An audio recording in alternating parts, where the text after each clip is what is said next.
Hi everyone, welcome back to mini blog. So నేను మా అక్క మార్నింగ్ లేచి ఇలా మామిడి చెట్టు దగ్గరికి వచ్చాము. ఇలా మామిడికాయలు కోద్దామని. చూడండి ఎంత ఫ్రెష్గా క్యూట్గా ఉన్నాయో. నేనైతే ఇలా మామిడికాయలు తెంపేస్తున్నాను. సో నేను ఆల్రెడీ 3 అలా తెంపాను. నా మీదకి చీమలు కూడా ఎక్కేసాయి ఫుల్గా.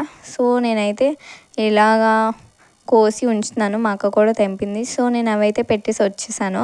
ఇప్పుడైతే మామిడి కొమ్మలు తెంపడానికి వెళ్తున్నాను. సో మా ఇంటి పక్కన ఉన్న 2 చెట్లలో చిన్న చెట్టుకి తెంపేశాను కొమ్మలు. ఆ కొమ్మలు మా మమ్మీకి ఇచ్చేద్దామని చెప్పేసి. ఉగాది పచ్చడికి కావాల్సిన ఇంగ్రీడియంట్స్ ఏంటంటే మామిడి ముక్కలు, కొబ్బరి ముక్కలు, వేపవు, చింతపండు రసం, ఉప్పు, మిరియాలు. సో ఇవైతే మా మమ్మీ తీసుకుంది, రెడీగా పెట్టింది. అండ్ ఒక బౌల్. అండ్ ఇవి వచ్చేసి శనగపప్పు. ఫస్ట్గా బెల్లం వేస్తుంది, మామిడి ముక్కలు, వేపవు, చింతపండు రసం, మిరియాలు, ఉప్పు, కొబ్బరి ముక్కలు, పప్పు. ఇది వచ్చేసి ఉగాది పచ్చడి అండి. Happy Ugadi to everyone. Subscribe.